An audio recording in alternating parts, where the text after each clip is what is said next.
या नहीं। जी ठीक है, ठीक है। मतलब एक कहावत है कि अगर हम गिर गए और किसी को नजर आया कि अरे गिर गए, गिर नहीं गए, बोले हम तो साष्टांग कर रहे थे। ठीक है, चलते हैं वासु के पास। वासु के पास क्या जानकारी? वासु, आप इशारा कर रहे थे कुछ इंफॉर्मेशन, शायद वहां हलचल भी बढ़ गई है कांग्रेस दफ्तर में।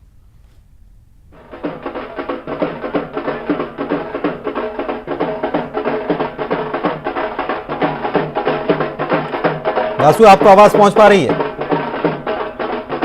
ढोल नगाड़ों का शोर इतना ज्यादा है कि लगता है वासु तक आवाज नहीं पहुंच पा रही है। हम एक बार फिर से सुशील का रुख करते हैं और उनसे समझते हैं कि मुरैना और ग्वालियर का ये नतीजा क्या बता रहा है। सुशील, आपने दोनों चुनावों को करीब से देखा, आप कवरेज के लिए मुरैना भी पहुंचे, ग्वालियर से भी हम आपसे जानकारी लेते हैं। ये कहां कमी रह गई जो बीजेपी को पता नहीं चल पाई? क्योंकि मैं अभी शैलेंद्र से भी वही सवाल कर रहा था कि माइक्रो लेवल पर बीजेपी काम करने वाली, पन्ना प्रमुख तक को जिम्मेदारी सौंपने वाली, सबको कार्यकर्ताओं को एकजुट करने वाली, आखिर कहां भूल चूक हो गई? क्योंकि परिषद तो बीजेपी की बन रही है, पार्षदों की संख्या बीजेपी की ज्यादा है, लेकिन मेयर कांग्रेस का आ जाता है।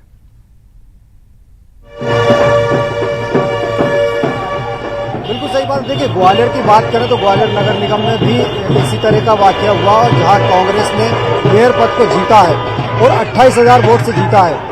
अब बीजेपी इस हार के विश्लेषण में लगी हुई है। हालांकि जो मुख्य कारण सामने आया वो यही है कि एक तो वोटर जो परसेंटेज है वो 49.3% रहा, वो बीजेपी के खिलाफ गया। इसके अलावा अगर वहां देखें तो आम आदमी पार्टी ने भी 47,000 से ज्यादा वोट लिए।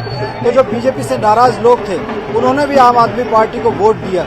यही वजह है कि बीजेपी को ग्वालियर की सीट 57 साल के बाद गंवानी पड़ी। और भले ही बीजेपी ने पार्टी स्तर पर माइक्रो लेवल पर काम किया, लेकिन अगर प्रत्याशी की बात करें तो प्रत्याशी चयन में भी कहीं न कहीं जो देरी हुई, जो दो केंद्रीय मंत्रियों के बीच अहम के टकराव की बातें सामने आती रही, और कांग्रेस ने जो प्रत्याशी अपना काफी पहले घोषित कर दिया था, बीजेपी यानी पहले से काम करना कांग्रेस के लिए फायदेमंद हो गया। बीजेपी का अंदरूनी टकराव जो रहा, अहम का टकराव जो रहा, कहीं ना कहीं वो एक वजह है, और भी वजहें हो सकती हैं कि सामने आए। वासु, क्या आपको आवाज मिल पा रही है? कांग्रेस दफ्तर से जुड़े हुए हैं वासु, सुन पा रहे हैं आप? हाँ बिल्कुल पुनीत, देखिए इस समय मैं पीसीसी दफ्तर में मौजूद हूँ और आप देख सकते हैं कि बड़ी संख्या में जो कार्यकर्ता हैं वो यहाँ पर जुट गए हैं और जश्न यहाँ पर मनाया जा रहा है। ढोल धमाके जो है वो यहाँ पे शुरू हो गए हैं और आप देख सकते हैं कि कांग्रेस के झंडे यहाँ पर नजर आ रहे हैं, एनएसयूआई के झंडे नजर आ रहे हैं और 5 नगर निगमों पर कांग्रेस ने कब्जा किया है। निश्चित तौर पर अगर आप कांग्रेस के नजरिए से देखें तो कांग्रेस की ये जीत का बड़ा मौका है, कांग्रेस की ये जीत का बड़ा अवसर है, क्योंकि इससे पहले जब चुनाव हुए थे तो कांग्रेस के पास एक भी यहाँ पर सीट नहीं थी, लेकिन अब कांग्रेस जो है वो 5 सीटों पर है। वही 2 सीटें जो है वो एक सीट उनमें से आम आदमी पार्टी ने और एक सीट जो निर्दलीय प्रत्याशी है उन्होंने यहाँ पर जीती है। बीजेपी जो है वो 16 नगर निगम में से महज अब 9 सीटों पर जो सिमटी हुई नजर आ रही है। और ये देखिए नारे यहाँ पर ये लग रहे हैं कि 2023 की ये लड़ाई है और अब निकाय के बाद 2023 की। लेकिन वासु, ये 23 की जब लड़ाई है और जो नतीजे आए हैं वो नतीजे तो बता रहे हैं कि 85% स्थानों पर बीजेपी को जीत हासिल हुई है। मेयर कैंडिडेट की सीट पर जीत हासिल कर लेना क्या, और अभी के नतीजों को अगर देखा जाए तो विधानसभा चुनाव बहुत ज्यादा दूर नहीं है, बहुत लंबी रेस नहीं दौड़नी पड़ेगी कांग्रेस को। कितना क्या बहुत आसान है जो नतीजों ऊपरी तौर पर जो कांग्रेस को नजर आ रहा है, क्या भीतर से झांक के देख रही है कांग्रेस? जी बिल्कुल, देखिए कांग्रेस यहाँ पर जश्न तो मना रही है, लेकिन जो सवाल आपने किया है बहुत वाजिब सवाल है और इसको लेकर जरूर हम बात करने की कोशिश करेंगे। सर, जो नतीजे आए हैं 5 सीटों पर आप जरूर जीते हैं, लेकिन पार्षदों की बात की जाए, अन्य नगर निगमों की बात की जाए, वहां पे हार का सामना करना पड़ा है, तो जश्न ही सिर्फ रहेगा या कुछ एनालिसिस भी होगा? देखिए, हमारे माननीय पूर्व मुख्यमंत्री प्रदेश अध्यक्ष कमलनाथ जी ने पहले ही चेता दिया था कि पुलिस, पैसा, प्रशासन किस प्रकार से भारतीय जनता पार्टी उसका दुरुपयोग कर रही है। ये जो जनता की जीत है, जो जनता का आशीर्वाद मिला, ये संपूर्ण मध्य प्रदेश में हमको मिल रहा था।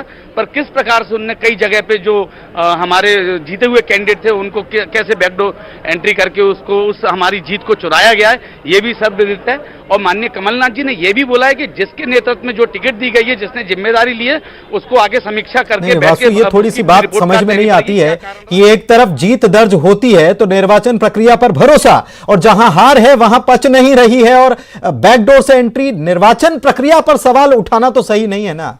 कभी ईवीएम पर सवाल उठाते हैं, कभी स्ट्रांग रूम पर सवाल उठाते हैं, और कभी निर्वाचन प्रक्रिया पर ही सवाल उठा देते हैं। उस पर बैठ के हम पूरा उस पर एनालाइज करेंगे, जो गलतियां रही उसको सुधारेंगे। गलतियां तो आप सुधारेंगे सर, लेकिन आप 5 जगह जीते हैं, कई जगह आपके पार्षद भी जीते हैं, वहां पर चुनाव ठीक हुआ, वहां पे निर्वाचन आयोग की कोई गलती नहीं हुई।